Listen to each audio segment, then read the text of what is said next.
Quinn. Hey, buddy. Good to see you, man. You too, man. It's been 4 years since the last podcast that you were active police officer. You were detective at the time, right? Yeah.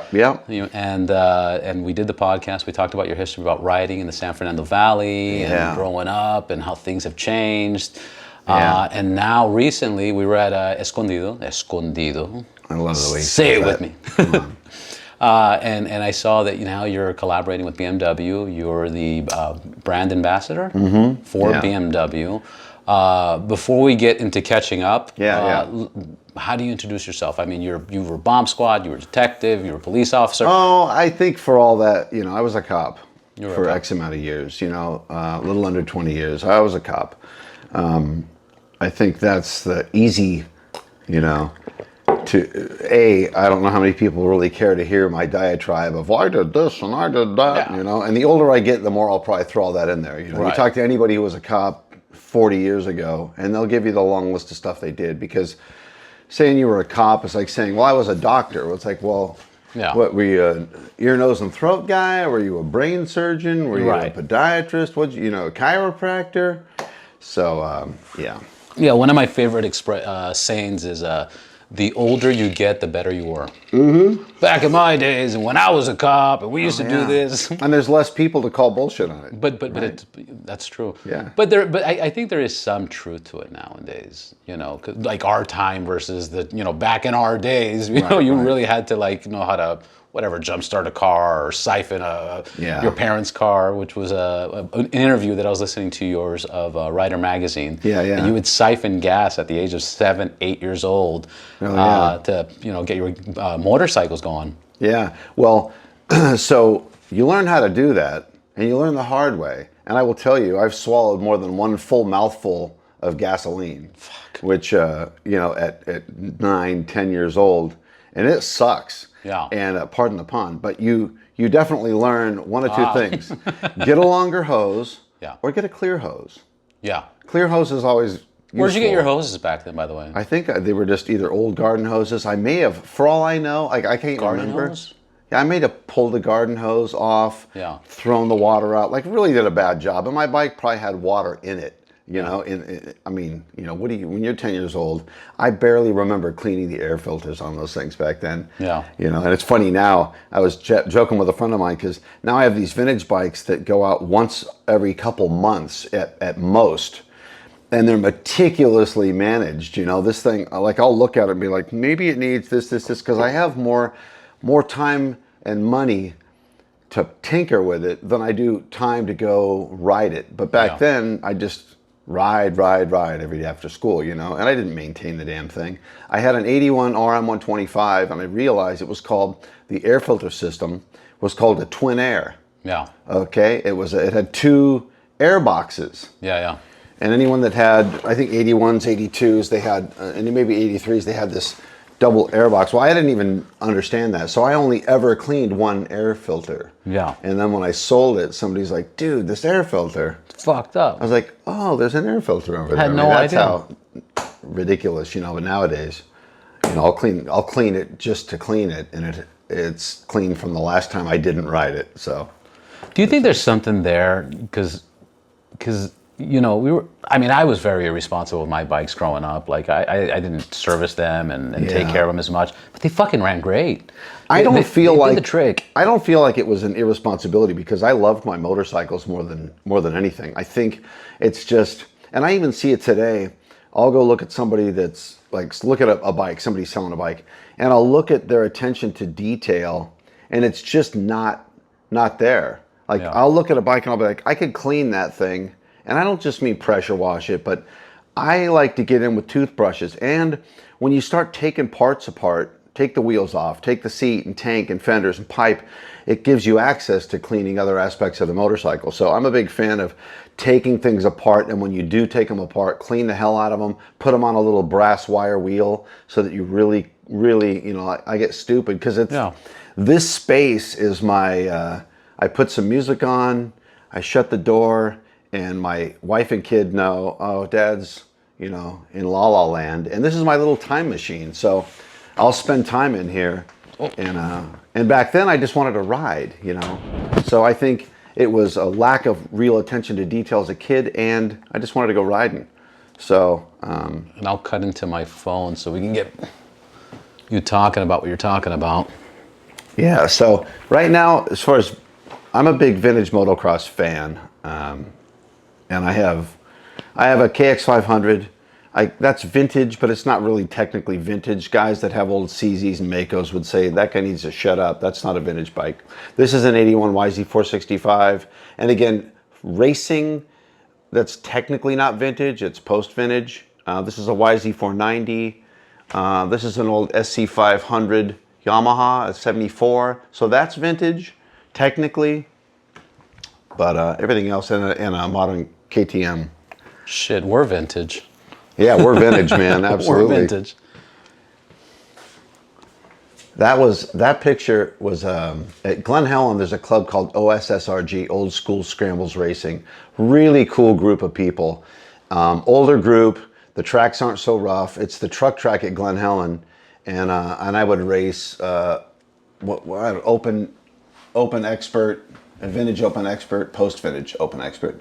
But I would also race it in modern class because on a track that's not that technical, that's a modified YZ465. So it's fast, you know, and if it's a question of racing against a modern bike that doesn't have big jumps on the track, I'm right there and I don't need to slow down. So you can move out pretty good on an old bike if the tracks aren't crazy technical. Yeah. So a lot of fun.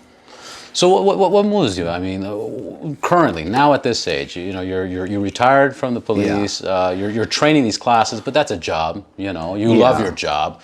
Outside of the bikes, well, so I heard you were a master gun instructor. What do you call it? Well, so that's back to the police stuff. So when I was, the thing you'll learn anybody that is a cop, was a cop. If you're proficient at one aspect of your job, and really I think this goes for any kind of business, they'll pull you into all other things, you know. So I was a motor, and you'll find motors, for whatever reason, do a lot of sort of technical collateral stuff. They'll be in the chopper unit, EVOC instructors, so that's emergency driving. Yeah. So I was an EVOC instructor. I got on the SWAT team. I became a sniper on our SWAT team. I became a firearms instructor. As a sniper, so you have to qualify on a SWAT team for proficiency, both physically and your marksmanship. Well, when you're a sniper, you have to go to a specific sniper school that's kind of an elevated, granted you're shooting a bolt gun, a rifle with a scope, but there's a level of proficiency with marksmanship that is expected as a sniper. So it would make sense too, though, that your snipers are generally your better marksmen. They should be, right? Because then oftentimes they got Overwatch and they're shooting over other team members. So they need to know you can shoot well and you're not going to take anybody's, take them out. But because of that, I became a firearms instructor and a range master. And so now you're qualifying people and all that stuff. But that being said, that just goes hand in hand. Yeah, that goes hand in hand. But I would say this too. If you took every cop at a department, the variance in skill, while it's pretty great, the top 10% are all pretty damn good, you know? And at the end of the day, you really don't know how it's one thing for me to sit on a firing line and outshoot you, but when the shit hits the fan and the sky is falling, who knows? You might be 10 times better than me because you can just think better and work through problems better. And I start losing my shit and I start going condition black and don't shoot well, whatever. So really, it's one thing to say, well, Bruce shoots better than Steve at the firing range. Right. Okay, well, that doesn't mean shit. It doesn't mean shit, right?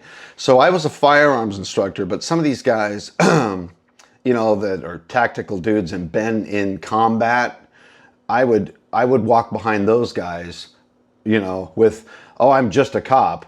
I'm not on the SWAT team. I'm not a firearms instructor. Oh, but I have military combat experience. Yeah, you're a badass. Let's follow you. Let's 100%. Do what you think. And we'll look at my cool certifications later. But so getting out of the police stuff definitely stepped me really footlong into the motorcycle space, because I kind of bit off two things at once. The BMW deal, and the BMW deal thing was, I'm the brand ambassador for BMW, but what that means is I go to trade shows for BMW, representing their motorcycles, so the police authority thing. Then I train motor officers going from a Harley platform to a BMW platform.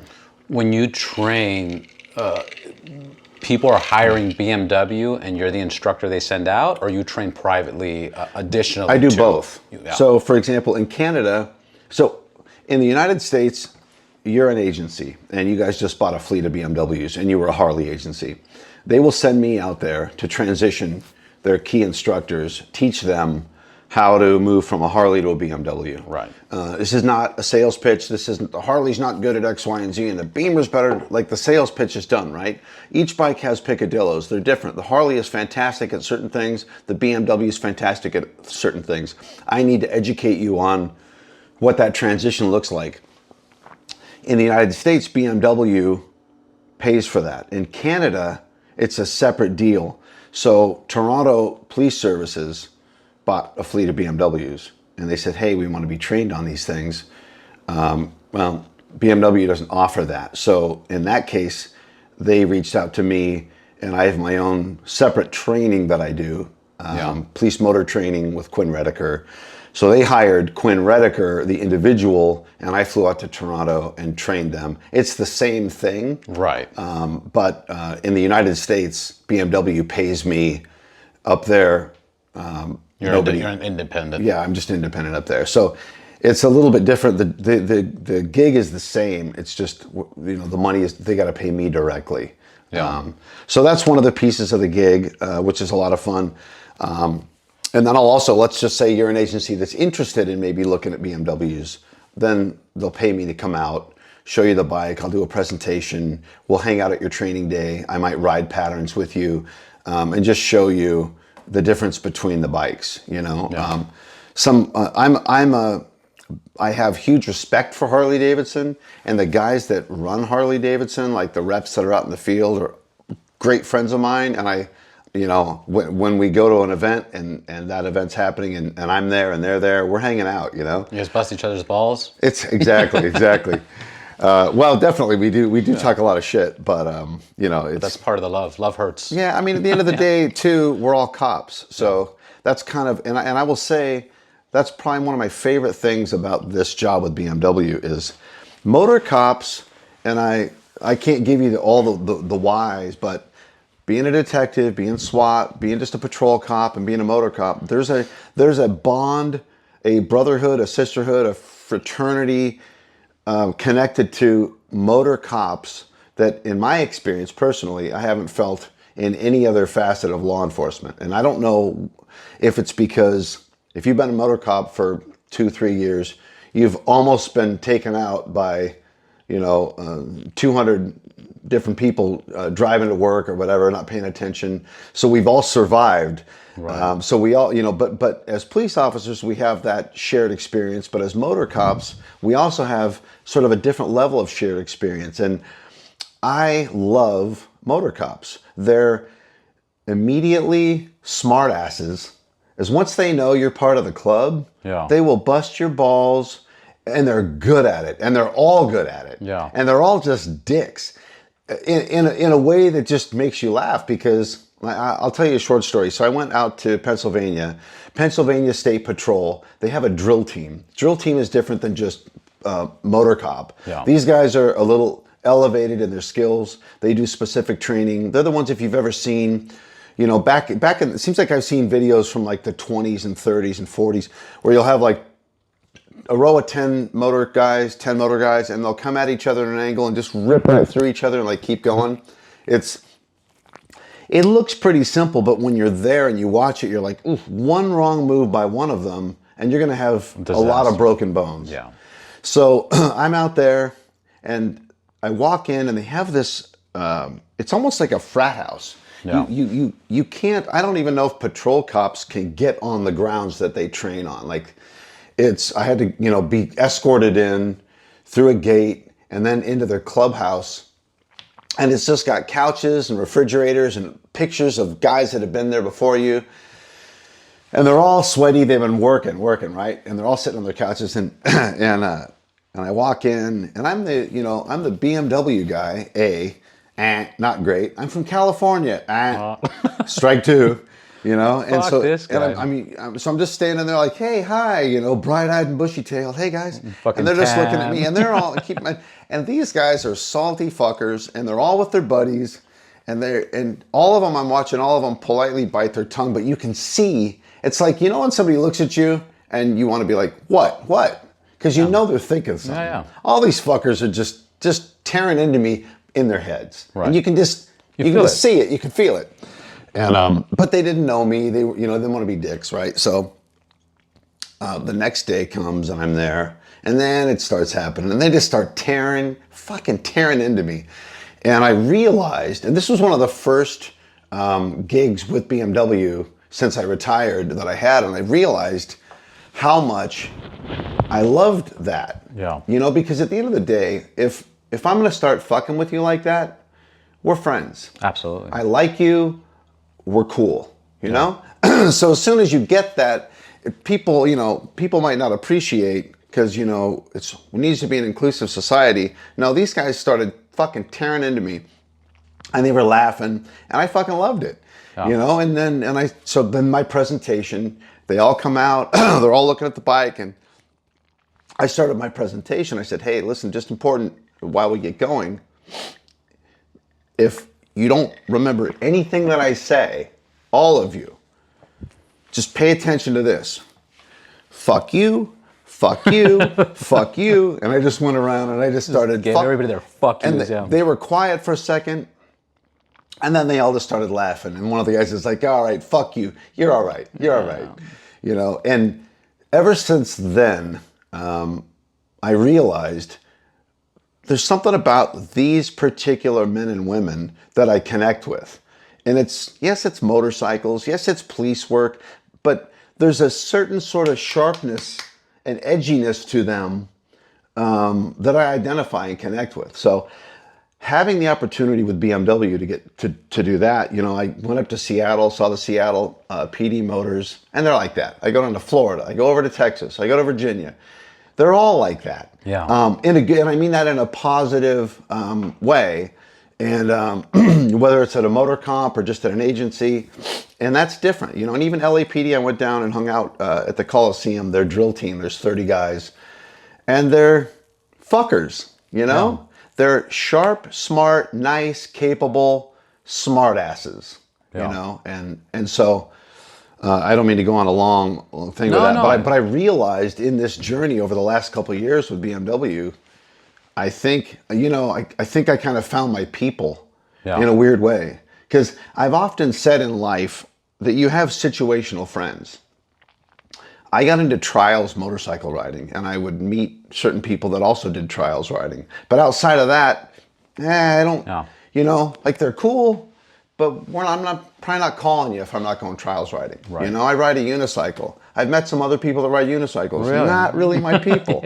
Like, I like riding a unicycle, and we'll go ride unicycles together. But, you know, the conversation's ending where the unicycles stop going, you know? Right. And motor cops, I've found like, wow. There's all those things, shared experiences and all that. But, like, there's just something about I don't know what the hell that is, you know, there's sensibilities that I'm like, fucking like these people. So they say with police work, you miss the clowns, you don't miss the circus, right? So I still get to hang out with the clowns, which is nice. So without taking all the risk. Yeah, I mean, you're done. You're done with it, but you still get to interact with them. But I feel like what you're saying, to dive deeper into this, it's almost the people that risk their life the most are the most open and most honest and are not so filtered, because everybody else seems very filtered. They want to say the right thing. They don't want to disrespect anybody. It seems like I'm almost getting a vibe of like it's the soldiers that have been to war and come back and they're just fucking open. Like, hey, what are you looking at, dickhead? You know, they're just fucking. And if you're gonna get offended at that, like get the fuck out of here. And if you're not, guess what? Love hurts. Oh, absolutely. It hurts, and that's part of it. So, do you think there's because they're like this because they have more risk? I do think there's a piece of that, because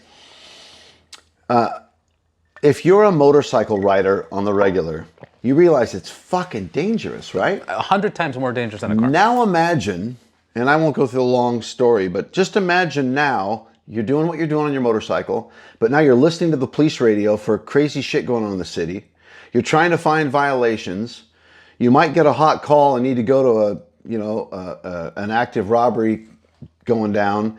You might need to jump over and save a life or pull a kid out of a pool or like all kinds of weird shit. And every time you make a traffic stop, we've all watched videos of somebody comes out guns a-blazing. There's more than one motor cop that was immediately gunned down just trying to make a traffic stop for a illegal lane change. And next thing he knows, he's got an AR and he's staring down the barrel and he's getting shot. Yeah. So, but the possible scenarios exist for all police officers, right? But for motors, I think...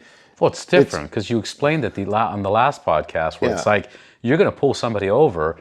You're listening to everything. You're going to pull somebody over. You're watching the offense, but then you're going to turn on the siren. But then you got to realize how's the car next to you going to act if they hear the siren? Yeah. Is the car in front of you going to accelerate? Is the car in front of you going to brake in front of you? Then you pull over. Then it's like did you put the kickstand down? Did you not put it down? If this guy's shooting, where are you hiding? There's like a lot going on. You traumatized me with that. Like I was like, fuck. So I do think there is a lot of that, and I wouldn't say that I wouldn't equate that to friends I know that have been in active firefights, right? But there's definitely a lot more mental math going on day in and day out. I always used to tell new motors, I'd say, listen, if you make a traffic stop, be shocked and surprised that you didn't get in a gunfight. Because the probability is you won't. The possibility is every fucking time you will. Right. And the one time that you think probably it won't, it can happen, Yeah. I mean, the thing that always was sobering to me is that you'll see a cop who gets off probation or just off field training, like day one field training, and he gets in some massive gunfire fight and does or does not lose his life. And it's, it's like, they don't walk you into it, It's like, if you're going to go to a race, this is your first race, you're racing pro day one. That gate drops, shit's going to go sideways, right? They're not going to say, oh, it's your first race. All right, everybody, hey, slow down for Ron. This is his first race, all right? Don't slam into him, all right? Let's let him get a trophy today, right? Nobody gives a fuck. A badge is a badge. And if I don't like you, I don't like you. I don't give a fuck who you are, right? It doesn't say badge, day 4. Right. You know what I mean? So that being said, I definitely think that you got to have that mindset, and motor cops engage with the public more often. I mean, depending on how busy you are, you could make 10 to 30 traffic stops a day every day. So that gunfight 30 times a day, cover concealment, where am I parking, what am I doing, all those things.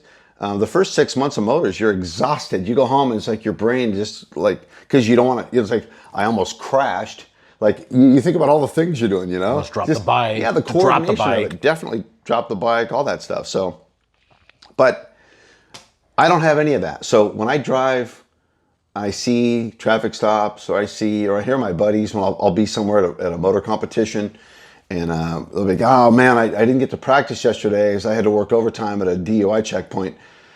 That part of me is like, whew, man, I don't miss that shit at all. Yeah. In fact, I was surprised to find sometimes I'd see a police situation, and I wouldn't get like amped up, but I could tell that it was like there was a little bit of a, catching myself tensing up a little bit, which was a surprise because I always thought, it was pretty comfortable. But the fact that just seeing it or talking about it or hearing radio chatter makes me like, and then I'm like, oh, okay, I don't have to do any of that. It's nice, Well, I'm sure you're also thinking about, fuck, man, the cops going out there, you don't know what they know. You don't know if they're trained well enough. You don't know if it's the F&G, the fucking new guy. You start worrying about them because now you're worried about what the call is, and then you're worried about, your team. And you're like, man, I hope they fucking make it. I hope it's all right. I don't have to worry about it anymore, but You still worry about it because it's still family at the end of the day. Yeah, totally. Yeah. So that could be one of the factors why motor cops are a little more bonded. And it's funny because I always thought cops was the more offensive term, but dude, the shit we get called. Fuck, you want to call me a cop? Yeah. Call me a cop, man. Like whatever. I swear to God, true story. If that's gonna bother you, you do not belong in that job. You know what I mean? Yeah, exactly. I mean, what would that like? I couldn't even give an example, but that's such a, on the scale of things that could be a problem. What you decide to call me, trying to be respectful in a casual code 4 situation, call me whatever, call me shitbag. Right. Just don't try to stab me. Let's not fight. I don't have to deal with you.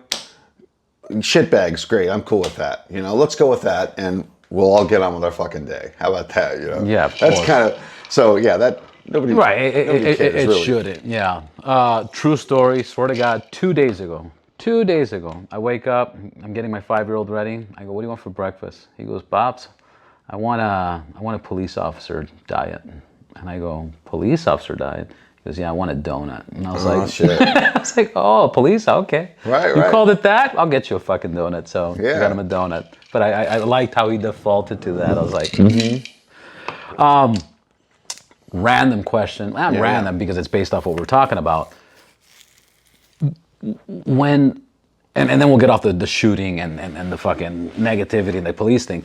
But in the shootings that you've heard of, in the shootings, if you've been or haven't been, why does it get to a shooting? Well, I know that's a stupid question. Well, but is there always one thing where it's just like illegal or there's never drugs? One thing. Okay, so there's never one thing. Right. So,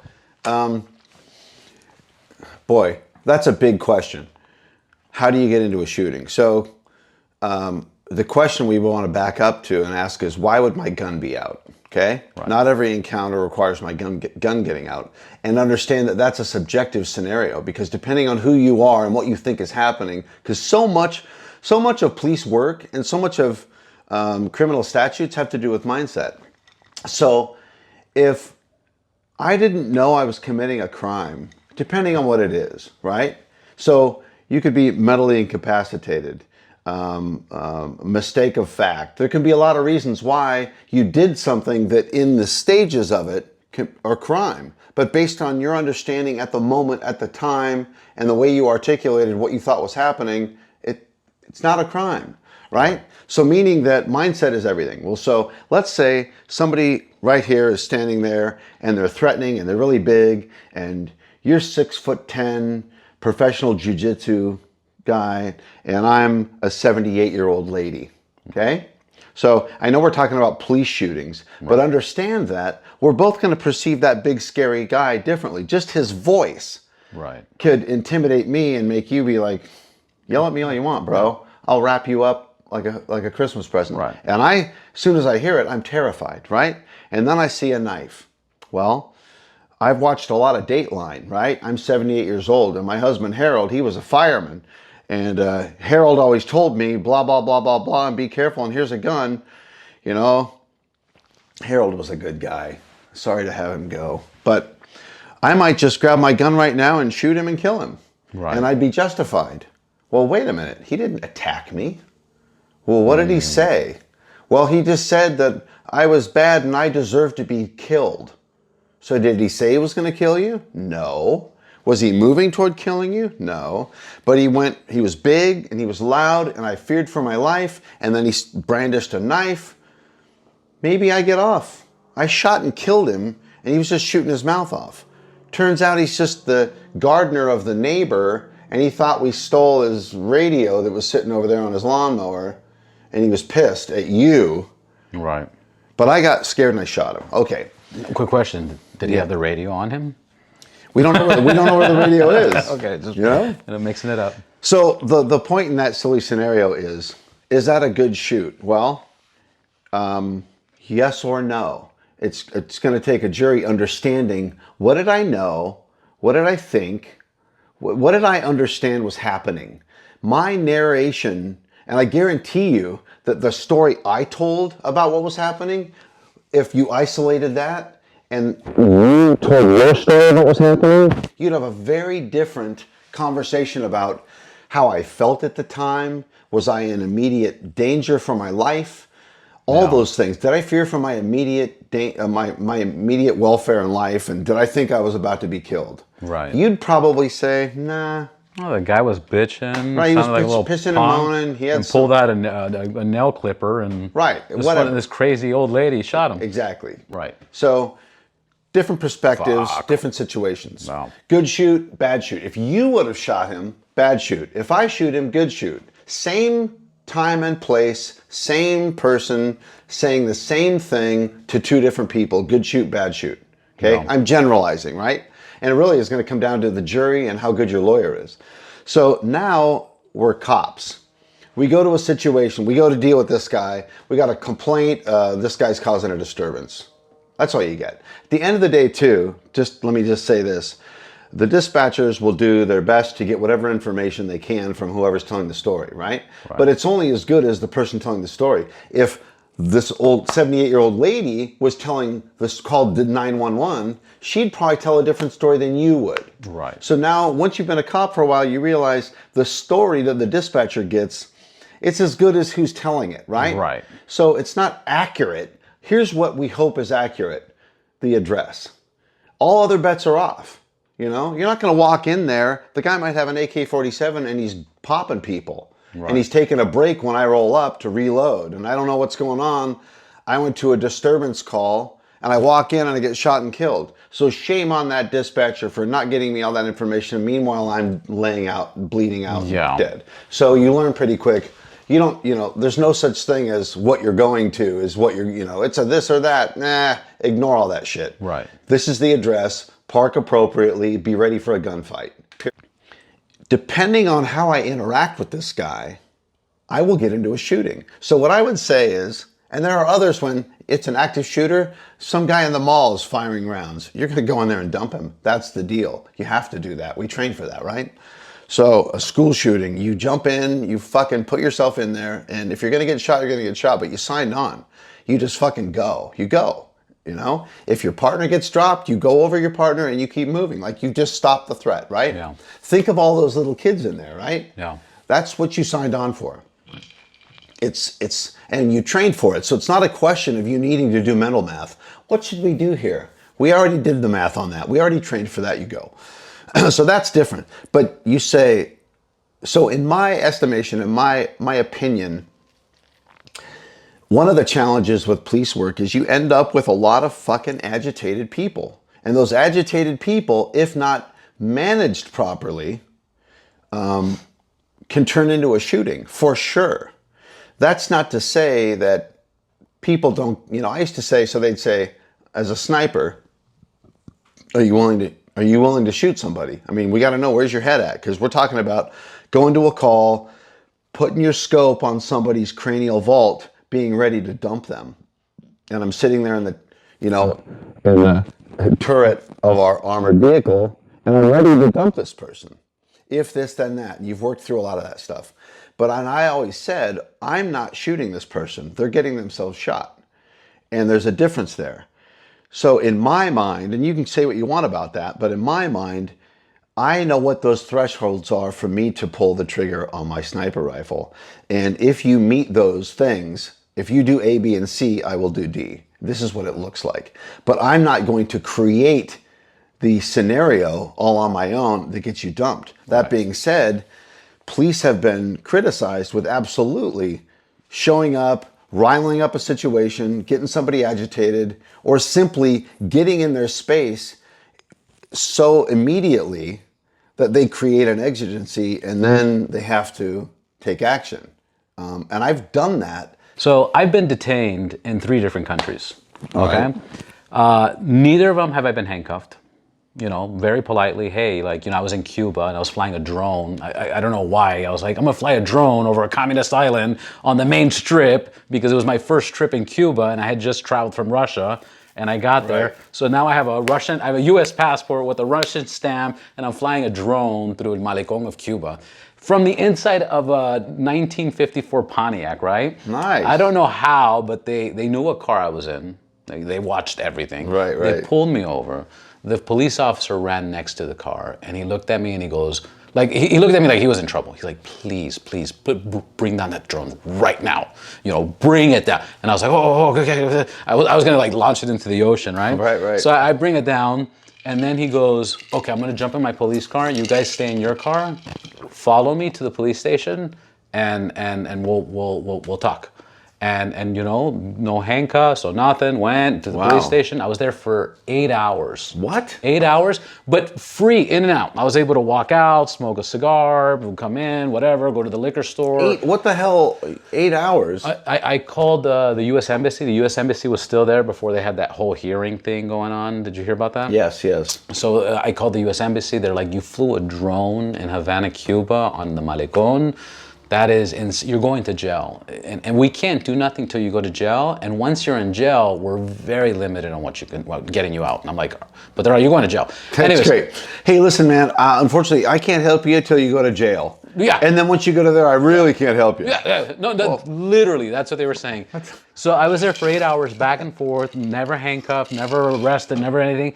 But I was speaking to their Secret Service, I was speaking to their generals, and they were asking for my passport, and then my mother's political stance, and it was insane. After 8 hours... They didn't want to learn how to fly the drone, I guess. No.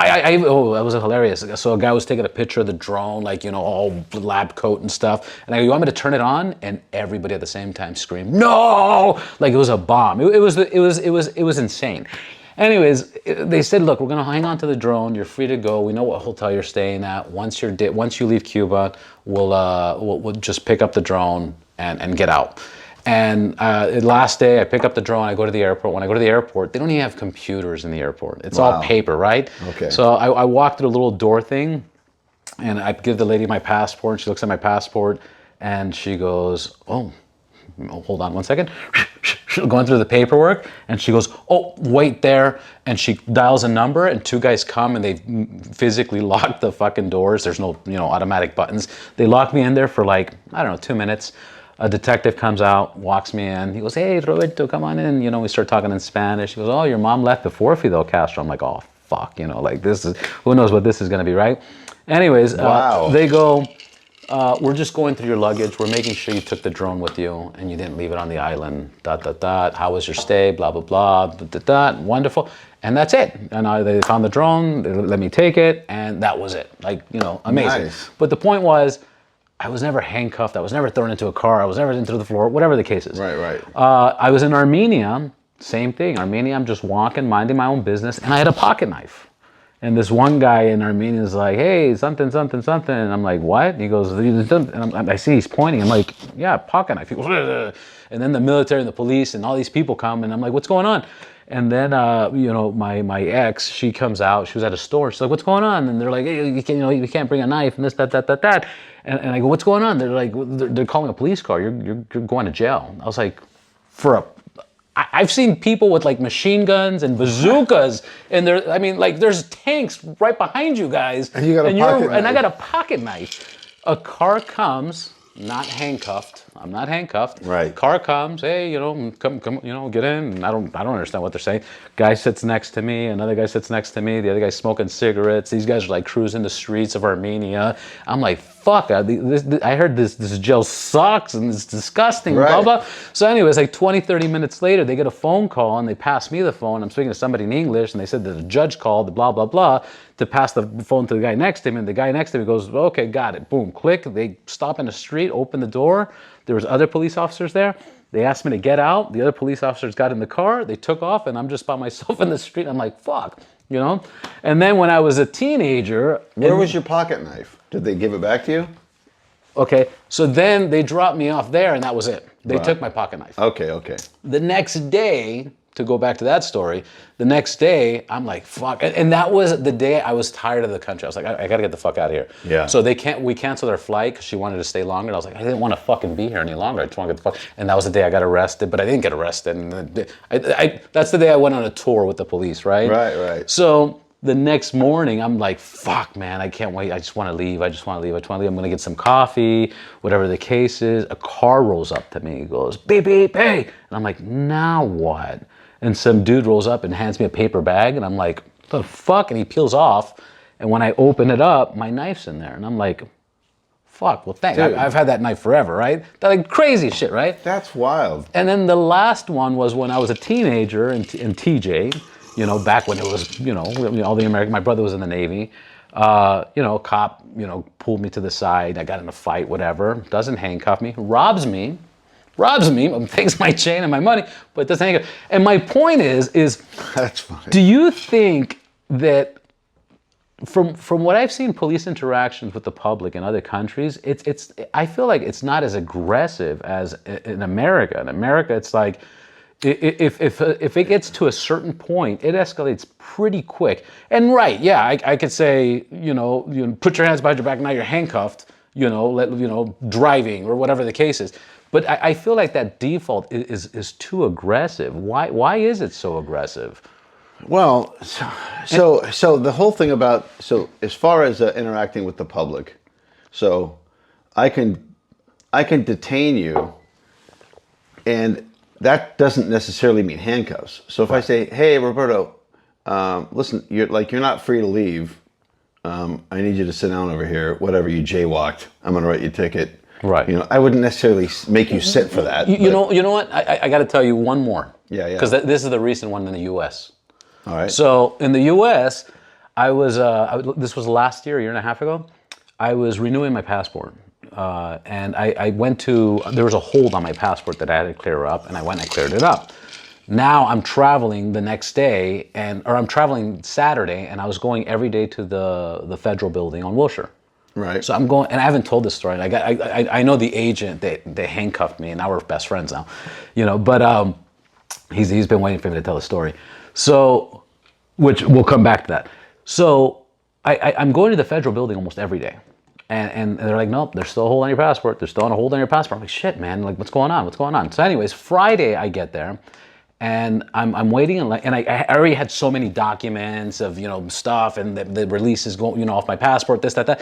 So I just grabbed the bag, and I have all my documents with me, and I'm walking through, so I'm in and out. The line was crazy during that time. It was like 2-3 hours.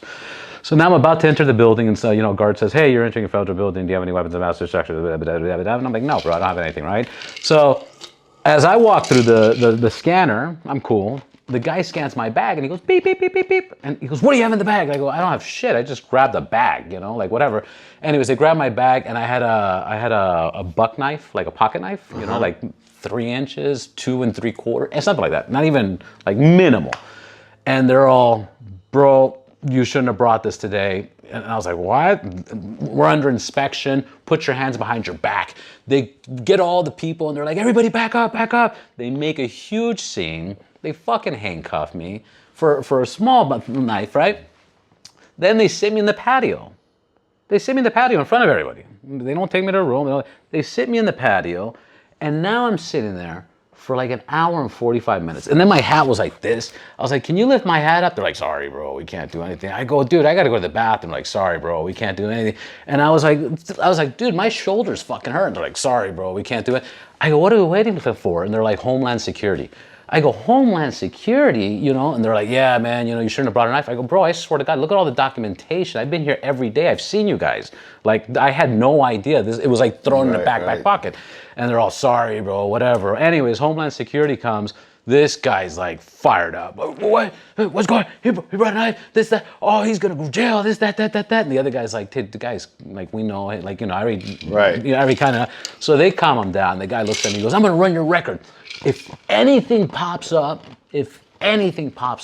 you're going to federal prison. I'm like, fuck, bro, like for a thing? Anyways, runs my record, lets me go. And and then to continue the story, they're all, okay, we'll run you through. They run me through to check my passport. And when I finally got in, they're like, we're on West Coast time, or East Coast time. You know, it's the federal building. We're closed. So on Monday, check this out. Dude. So I missed my flight on Saturday.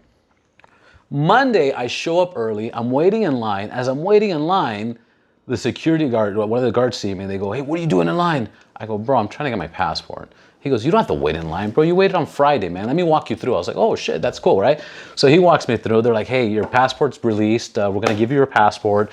We're going to print it. It'll be like probably around 1 o'clock. We'll call you. And I was like, all right, cool. So I walk out. They're like, what happened? You get your passport? I go, no, not yet, not yet. They go, they said by 1 o'clock. They go, well, handle your shit, man. When they call you, come back. We'll get you back in. You ready for this? So I go up the 405. I get into Studio City where I live. I pull in. As soon as I walk into the house, what happens? They call you? They call me. Your passport's ready. Fuck, I gotta go pick up my passport. Fuck it, let me jump on the BMW, the R1250 GSA, right? I've never had an accident in 24 years. Oh, no. I'm going 405, boom, boom, boom, marine layer, soaked, everything, dun, dun, dun, dun, dun. As I'm going down, I get on the right lane. On the on-ramp, a Tesla like accelerates on the on-ramp because the next exit's Wilshire. And then what I predict was his autopilot stopped because it was super abrupt braking. I mean, I had rain mode on, I have link braking, I have everything. The last thought in my fucking head was, why am I not stopping? Boom, flip over the fucking car, slide. Dude, you don't understand. I slide, and luckily, when I get up, I have nothing on me because it was marine layer. It was like super slippery, the floor. So I had no rips or nothing. Bike, $18,000 worth of damage, walk around. The insurance is like, the bike's fucking totaled. How are you? My shoulder was like a little hurt. I was like, I'm fine. The guy comes out, he goes, dude, I'm so sorry. A car pulled in front of me. I go, dude, like, just let me see your license and your insurance. I filmed the whole fucking thing. I film his car, I film everything. I go, can you give me a ride to the Wilshire building? It's the next exit. He goes, no, man, I'm late to work. I go, you fucking almost killed me, bro.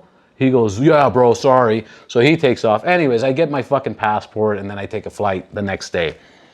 In that 16-hour flight, I was sore. I was sore. Bet. But my point is, detained in 3 different countries, car tours and everything, no handcuffs. Now in the Wilshire, very simple. It wasn't even past legal size. I swear it was like 2.5. But the fact it was a federal building, right. You know, why that extreme? And then I understand the melting pot of like different religions and different beliefs. Well, so let me say this: if you look at, and I can't remember the stats that we had at our department, but if you look at how many contacts police have with the public, it's astronomical.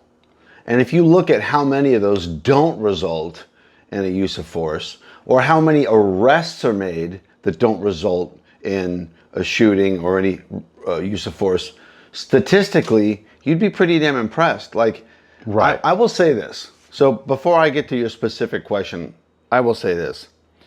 When I became a cop, my primary impetus for being a law enforcement officer was because I wanted to affect human trafficking. Okay, my father and I were writing a screenplay. My dad was a screenwriter about human trafficking. And so I was doing research on it. I'm like, man, I was a cosmetic manufacturing executive at the time working down in LA. And I was like, I'd been doing that for like 10 years. And I thought, what am I really affecting, right, in life? I'm going to affect this human trafficking thing. But in the United States, there are grants for task forces. It's all law enforcement if you want to get your hands dirty. That's so I put in to be a cop. So that's why I got into law enforcement.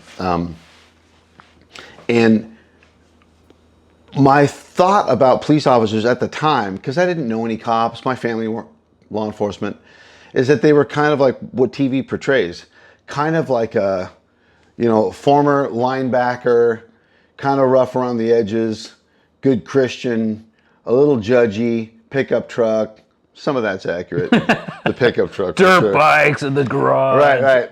But I want to say like more brawn and less brain. Right. And once I became a cop, I realized, oh, wait a minute. You have to be able to not only think on your feet, you have to sort of be a psychologist because you got to know how to talk to people. Right. You've got to know how to apply the law. So you actually have to, like, when you talk to a DA, if you're going to get a case filed, you're talking about statutes and about all the components of a case or the components of a criminal statute. You got to know the law. Right. You have to be able to go into a court and articulate the law. And then you have to be able to explain in writing, in front of a court, in front of a jury, why you did what you did. On this date and time, I did X, Y, Z. Here's why I did what I did. Here's what I was thinking. Here's what I was feeling. Here's what I understood was happening. Here's what somebody told me. Your report writing skills have to be pretty damn good. So you have to know how to do all those things. And at the end of the day, I was like, wow. And you have to be able to fight and run and shoot.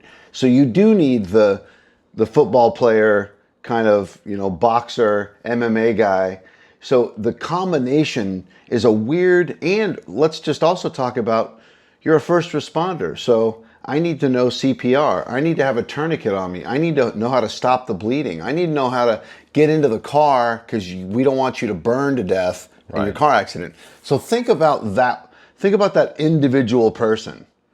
Right. Fireman, badass, street fighter, gun guy, so tactical kind of military dude, lawyer, charismatic, doctor, salesman, psychologist, report writer. All those things really need to be wrapped up into one individual to do the job fairly well, right? And also, don't be a shithead, right? So the rob, cheat, and steal side, and of course, time will tell if in that slippery slope, like you said, you were in Tijuana and the guy didn't put you in cuffs, but he took your shit. Oh. Right. So, and obviously nowadays everything's kind of body-worn camera now, more or less. So what's funny is a lot of people thought, oh, you know what, we're going to catch cops doing bad shit. A lot of cops thought, man, they're going to ask you too. They thought, man, I don't want to wear that camera. I'm going to get in trouble. And it actually, in most cases, did just the opposite. Because it's not uncommon when you arrest some female for a DUI, she's going to say, he tried to rape me in the back of the car. Right. He said if I gave him a blowjob that he wouldn't arrest me and all that stuff. Well, then they're filing that report because they don't want to get their case filed, and all of a sudden, hey, everything that happened was captured on body-worn video. I watched it all. Right. Oh, it was? Yeah. Okay, well, never mind. I wonder how many people that make up those lies actually believe in the lie also.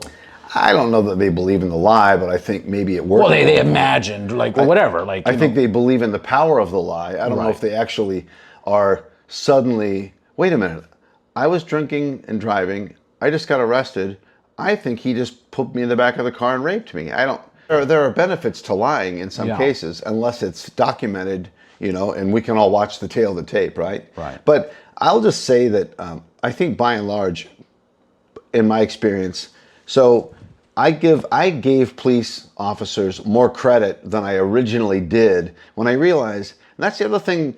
Here's the other deal too is, and I'm not sitting here to be like a public service announcement. All cops are great. No. There are plenty of shithead cops. Quinn is the most legit fucking person. You call it how it is. You're not going to fluff anything up. But I will tell you, by and large, so I was a sex crimes detective. You will not, I know this, you will not ever watch a show or hear a story about the real, true, deep shit that happens, because it's just so fucked up, so demented. That a TV show explaining what actually like when happens? you watch TV about what it's like to be a cop, or whether it's Special Victims Unit, they like, that's kindergarten shit. And that's not to say that's not hard stuff to do. And what I'm talking about is like, we did the serious stuff. That's not what I'm saying. Yeah. All special victims units, all detectives that handle things, I'm just saying, that are so depraved, so fucking evil and dark, that really happen in the world, that a lot of people, honest to God, like sort of lose hope in humanity. There's some horrible shit that goes on in the world. Yeah. So I say that only to mean that that's a very specific sort of scary corner of life. But if you rode along for a year every day on a patrol shift and just paid attention, I think you'd be pretty surprised at how fucked up situations are. Keep in mind, police aren't hired to go find all the good people. They're not, hey, listen, here's what I need you to do. Go around and high five all the kids at the park and give thumbs up and let everybody speed. Okay? We should start a new branch. Let's go make friends with everybody. Yeah. Don't ever pull your gun out. Don't tell anybody that they're doing anything wrong. Actually, you're going to go out there and you're going to go to a family disturbance. And when you walk in, you're going to see 8 people. You're going to see blood all over the walls, knives out, broken dishes, people that need medical attention, and it's going to be fucking chaos. And you won't be able to speak their language, whatever it is. Go. Good luck. So you're going to see some weird shit. Here's an old couple that was just driving down the road and Herb's right foot got stuck full throttle and he just crashed into that bus at 130 miles an hour on the street, and his guts is everywhere, and Doris is 70 yards down the street. Go handle that, okay? So, and I'm not telling you this from the standpoint of police deal with bad things. What I'm saying is, when we talk about all the things that happen in the world every day, all the time, it's such a weird, massive, confusing, and complex scenario that overall, I think when we talk about all those things you need to even be able to get through that day, by and large, I am fucking impressed with the 27-year-old guy that shows up and does that job. Like, take a decent sized city. Let's just take LA. And I didn't work LAPD, but I had friends that did. You start your shift and there's a computer screen and you've got calls pending. All right. So, okay, Roberto, welcome. You got 50 calls pending. Fuck. Okay. And when you finish your shift, there's still 50 calls pending for the next guy that gets your car. You pull all your shit out after 12 hours. He's got to put all his stuff in and dive into that list of 50 calls. And in the meantime, if you see something, depending on what the next call is, you'll jump on it. You know, if it's some crazy, you know, it's an accident or a pedestrian gets hit or like something serious, you're right. There's a mall shooting, you're going to jump it if you're right. Right. So there are times to jump into those things, but by and large, if all I do is groom Cocker Spaniels, right. That's all I do in my dog grooming business.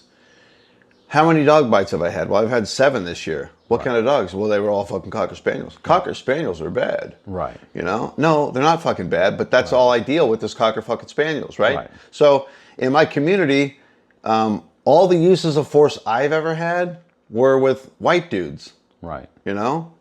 But that, you know, but it was a behavior-based thing, right? Right. So yeah, that's what you have to judge. Yeah. And you already touched bases on this, but on the cameras that the police officers had to wear, yeah, it is interesting because that was, you know, that's what I thought. I thought, you know, like, fuck, is this to protect the public or is this to protect the police officers? I think it's for everything. But it is for everything. But would you say, what percentage would you say has it benefited the cops the way you have? Well, here's the thing. So I would say it benefits me as a cop way more than it benefits the public because, again, in my experience, by and large, there's already so many safeguards and so many requirements for the police officer as far as the way they, because you got to remember too, everything that I do, my car has a computer in it, right? But everywhere that car is, the department knows where I am all the time. You know, they know where I am. So if I don't chime in, like if I'm on a call, say they send me something, if I don't chime in a few minutes, they're going to ask me for my status. Right. Because if my car's there, but I don't put myself there, they're going to be like, hey, are you there? Are you 1097? So I'm not alone ever. So we're looking out for each other, which also means we're checking in on each other. So you're not really autonomous to go run amok. Right. Now, so that being said, the body-worn camera has not exposed or captured bad behavior by and large, because that shit gets caught pretty quick anyways. I have not met any cops, and I know there's that idea that we protect our own. Fuck you. If you're going to jeopardize my livelihood and make me look bad and make me lose my job, fuck you, dude. You're on your own. Yeah. And if you're going to get arrested and you're doing bad shit, good luck. I've got a kid to feed, to put through school, to get through volleyball. I don't have time for your bullshit. You know, that's not going to help your me. Ego, your whatever, fucking, yeah, that, whatever. or are you doing illegal shit? Your pride, yeah, exactly. You know, are you putting me on a text thread saying negative shit about people or racial shit?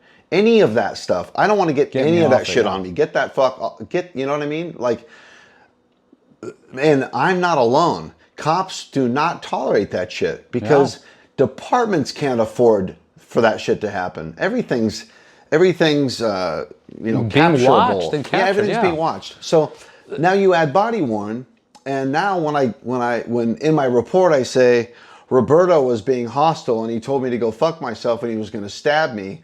Well, did that happen or did it not happen?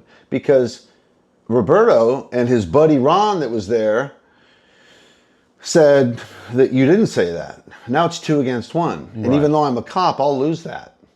So now I got body worn. I walked in, boom. And now, in fact, I've had cases, for example, where I had to use force, but they heard me trying to de-escalate, trying to do this, trying, over and over and over again, you know, going through and I don't have to, but going through, you know, like I tased somebody, but first I tried to just use voice, tried to calm them down. Then I put my hands on them. Then we got into taser, and then it grew from there. Right. And it did not get into a shooting. But point being, I don't have to tell you I did this, then I did this, then I did this. Watch the video, man. It's all right there. Yeah. So from like let's say I roll up on you for a DUI, and I smell alcohol.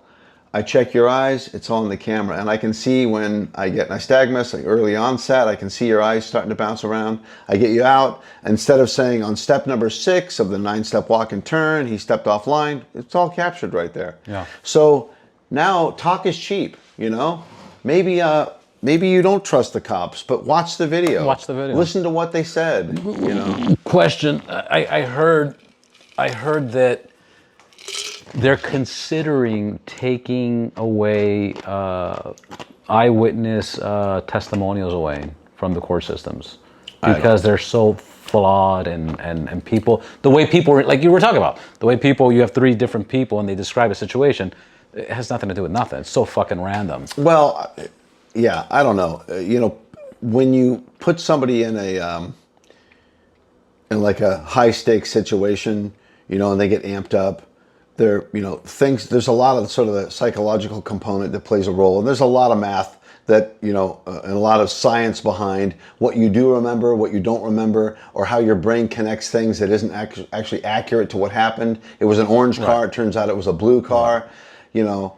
So in some capacity, I would say, sure, that would make sense, or that absent any other evidence, that won't hold up.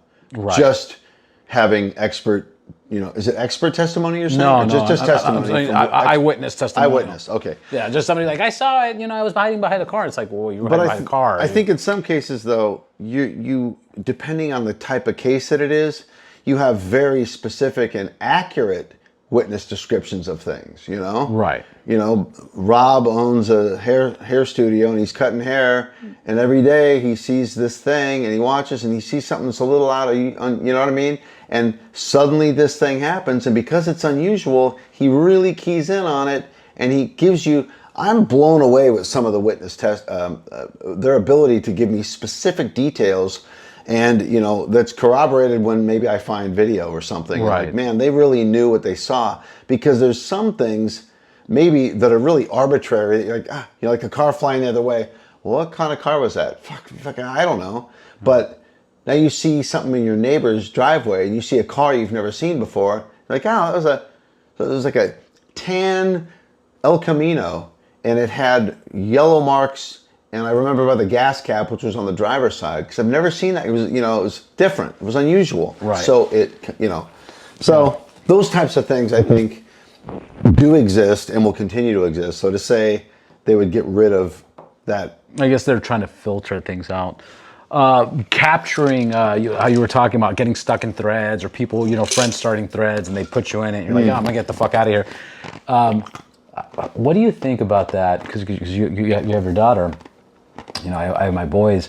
What do you think about this whole social media thing where it's like kids can post things as young teenagers, as middle teenagers, and as young adults, and you're not fucking all there. You're a kid. You're doing whatever, whatever.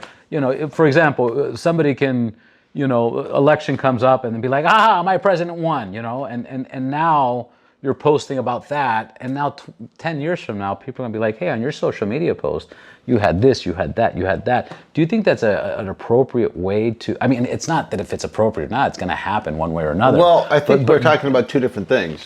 If you're talking about, social media and my 11-year-old daughter. What she's posting now, how that can reflect her. Oh, how 15 years from now. Yeah. Because, she could be 11 years old and say, you know what, I fucking hate yellow motorcycles, because yellow motorcycles, my dad's always ridden a yellow motorcycle, and I fucking can't stand that yellow motorcycle, and he has a picture of it instead of a picture of me, whatever. But now it's like, how does that affect us? Because whatever you did as a child, whatever I did as a child, it's gone. It's gone, you know? And I could say many cases like, oh, thank goodness, because there's, 15, 16 years old, drinking. And you hear that with a lot of athletes. They're like, man, if that was still around, I would have been fired, or, or actors, or, whatever it was. Right. Musicians, like, you can't get away with that shit anymore. Yeah. Whatever. So I think, and I'm not a huge tech guy by any stretch, but I think that you're going to see in the next... all these old motorcycles, of course. Yes, I could tell. Hopefully not, right? But in the next 10 years, 20 years, I think you're going to have a culture of this wave of young people that grew up with it all, and it probably won't carry as much weight as it, just like, as an example, and I don't mean to berate police, but 75 years ago, if a cop said you did X, Y, and Z, they took it, that was it, right? It was gospel. It was the law, yeah. Now, okay, well, prove it. Well, so there's not as much weight in the word from a police officer, right? And I think in the same way, when somebody reflects on somebody's social media post, it's a bigger deal today, say, than it will be in 20 years. Right. When there's just so much more noise, than there is now. There's gonna have to be some way to calibrate it so that there is a meaningful or more valuable weight in the message from here versus here. You know what I mean? Like, somebody just screaming and pissing and moaning like your kid says something here versus some sort of more official statements. I don't know. But I think it'll have less and less weight as more and more people see that it's just silliness. Did you ever see a Minority Report? Oh, yeah. Yeah? Do you think that's going to happen? I mean, that means we have really good psychics.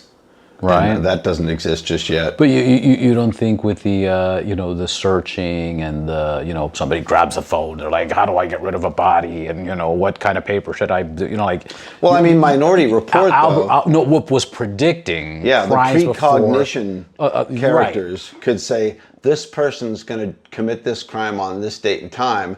The little red ball would come out. Right. And it would give the date and time and location. Right. And then they would prejudge them and go and apprehend them before they committed a crime. So there was no crime in the world. So, I don't know. And I mean, this stuff, granted AI, blah, blah, blah. Because this shit didn't even exist when that came out. Right. And now it's like, fuck, like, the algorithms, what was that? The Netflix documentary, The Social Experience or Social something, where they were talking about how big tech is creating an avatar version of you. Oh, and they based off what you like, what you follow, what you watch, what you read, and the reason. Remember what they're doing with the avatar for? No. They were creating this avatar of your personality, and then they were in the digital world. They would show the avatar like the new iPhone. What would this avatar do? And the avatar would be like, yeah, I want this. And they'd be like, oh, perfect. Let's fucking, launch his whole social platform with the new iPhone. New motorcycle, oh, I'm not interested. Oh, new product glasses. Yeah, the avatar grabbed it. So they're trying to make this perfect avatar of you to see what you would respond to, and imagine that into the crime world, Like, it's getting crazy. Like, another one another one that's crazy is the 23andMe. You know the 23andMe? Yeah. You heard what's going on with that now? What's that? Now they're saying that now they're getting all these DNAs and all these, people's records, and now they're testing it with like diseases and cures.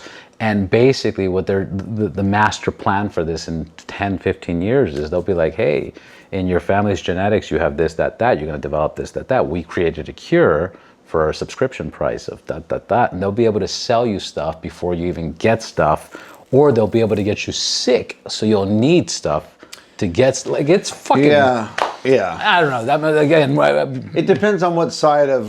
the coin you sit, if you're a conspiracy theorist... I just find that all interesting, yeah. No, that's super interesting, because, I mean, at its base, you could say, if we could find these predictors, then we could solve problems. It's sort of like a smoke detector, you could argue, right? Right. That thing smells a little smoke. It's even better than that, but right. Before the house is on fire, we can put it out. We can take the kids out. Like somebody was talking about, and I don't know if that in the future, your toilet, every time you take a leak in the morning, it will be able to test you for all kinds of things and tell you how you're doing. So your toilet will be your doctor. Yeah. Your hydration. Yeah, your hydration. Water, it'll check your feces. It'll tell you fucking everything about how you're doing and what kind of vitamins, minerals, hydration, but like early onset cancers, things that they kidneys, whatever the everything. Yeah, it'll tell you everything about you just from your taking a leak and having a bowel movement every day. Shit, yeah. Yeah. So, but however you want to look at that, you could say, well, that means they're going to, you used the word subscription. So implying, though, that they're going to cure you until you can't pay anymore. Or they take care of you in some other way and it's a permanent fix. I mean, I would say if you look at the cost of medical, it's fucking crazy, right? Yeah. But I think, I have Kaiser. Kaiser's my medical provider. And I would say, and, I'm sure, listen, everybody's mileage will vary, right? Some people hate them, some people love them, whatever. And had good and bad experiences. But I will say, by and large, one thing with Kaiser that I've noticed is it feels like, anyways, they're pretty motivated with staying healthy, like not trying to make me sick to sell me something or keep me sick, like, big pharma kind of vibe, where, hey, we just want to keep medicating you. There's no money in cures, really. Right. I had a buddy who was a hairstylist, right? And we'd go to I was in the cosmetic business. And I was like, how come they take these beautiful girls with long hair and cut their hair to shit really short? And trust me, some girls look beautiful with short hair too. And they'd color their hair, but like, a girl with long brown hair, now she's got bleached blonde, short hair. And I'm like, well, she looks different. She's still pretty, but she looked great before. And he's like, dude, there's no fucking money in long hair. I go, what do you mean? He goes, right now, she's got to go get her hair colored every 2 fucking weeks. She's got to get a trim every 2-3 weeks. I just created a revenue stream for me with this client now. Long hair, what am I going to do? See her every 4 months to snip the ends? There's no fucking money. So, and I thought, God, that's kind of a telling statement. It wasn't about making her prettier. Right. And granted, if she came in and said, hey, I want short blonde hair, done, I can do it for you. But he was proactively motivated to give you whatever would make him more money. And that ain't long hair. So in the same way, creating a cure is not a money maker as much as creating a maintenance or something. So that you mentioned that subscription thing, which I thought was kind of interesting. But I do feel like, at least Kaiser anyways, who I don't think they're necessarily making money with big pharma. They don't want me to remain sick. I don't think that makes them money that I'm perpetually ill. So I do feel like there's someone like, hey, proactively get out and be healthy, or lifestyle and all that. So. Okay, 3, 2, 1. We were talking about battery cutoff. We were talking about the mental health and your opinion. And then after that, close that up. And then after that, I'm going to go and just ask you quick questions and just answer the first thing that comes to mind. Yeah. Anyways, I don't know that mental health is truly the monster, or has marketing made it the monster. I heard an interesting stat from somebody that said shootings are down, but the coverage of shootings are up 300%.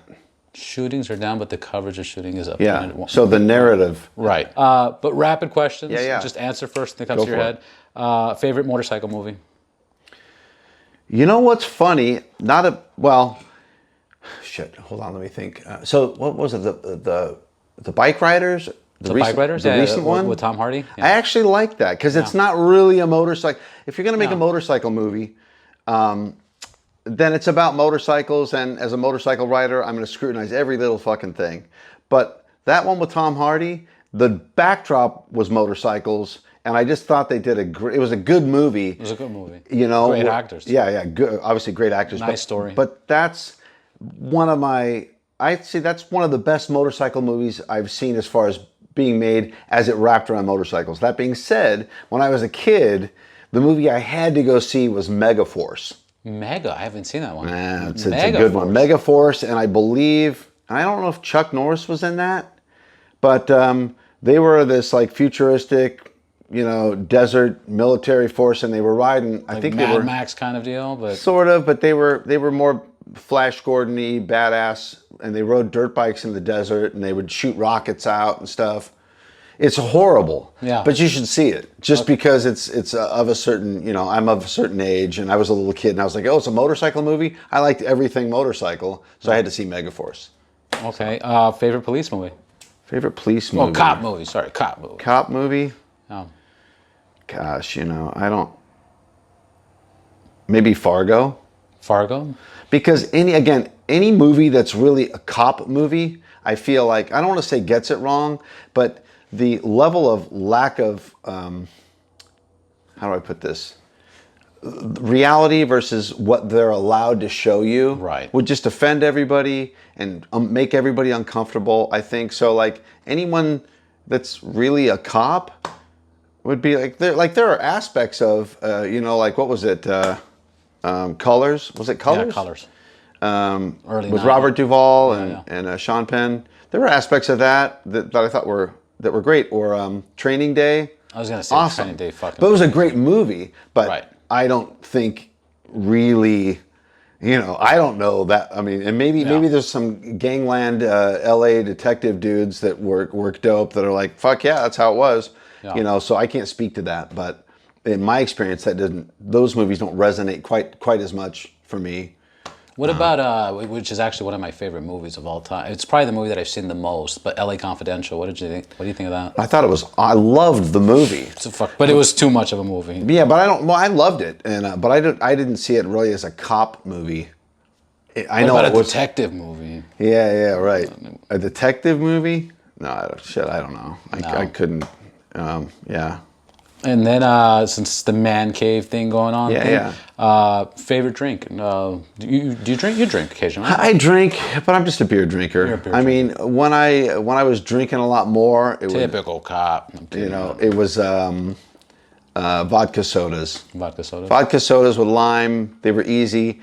But I was in sales and marketing for years, so I had to take clients out. Yeah. But what I always do everywhere I went is because a lot of people may not know this, but when you're in a sales exec, you're doing a lot of deals in the alleyways behind a strip club after you get your buyers drunk off their ass. Yeah. You leave a bar and they're like, fine, fuck you, what do you want me to take? Right.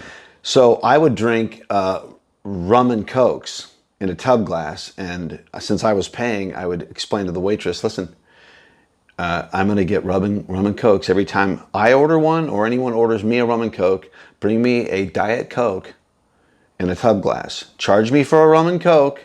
I want it to say rum and coke, but make me a Diet Coke. And then I could fake that I was manning up drinking that. And by the end of the night, when we've all had 8, 9 drinks and everyone's sloshed, I'm fucking sober and I'm working my deal. So And so anyways, that was my little, so rum and Coke was my go-to also. Yeah. I love an ice cold beer after a workout. I love it. After a workout. Yeah, it's like, I really feel like I earned it. You know what I mean? And I'm just hammered and just have a beer, and it's, you know, it's great. Yeah. Last thing, one fun fact and message you want to give out, just for shits and giggles. If there are any cops listening to this, retire sooner than later. I heard somebody say once you should have 3 careers in your life, because at the end of the day, all you have is what you did and what you do, and then you die, and you can't take any of this shit with you. So you got to pay, you know, you got to pay your bills, you got to live your life, but retiring from, and I was a cosmetic guy, and then I got into law enforcement, totally unrelated, and now I'm doing really pure motorcycle stuff.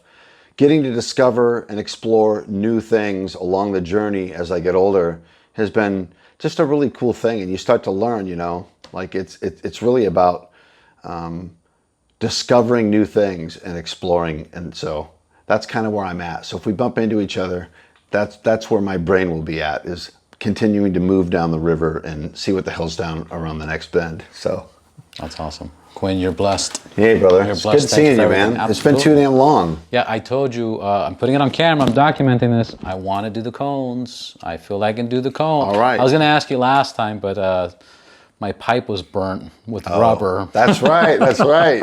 She burned her shoe. Did she ever keep those or just toss them? Oh, there's no way. Those things were long gone. Yeah. Those things were long gone. Well, you know what? I do go down to LA quite a bit and train with a motor down there, a motor cop.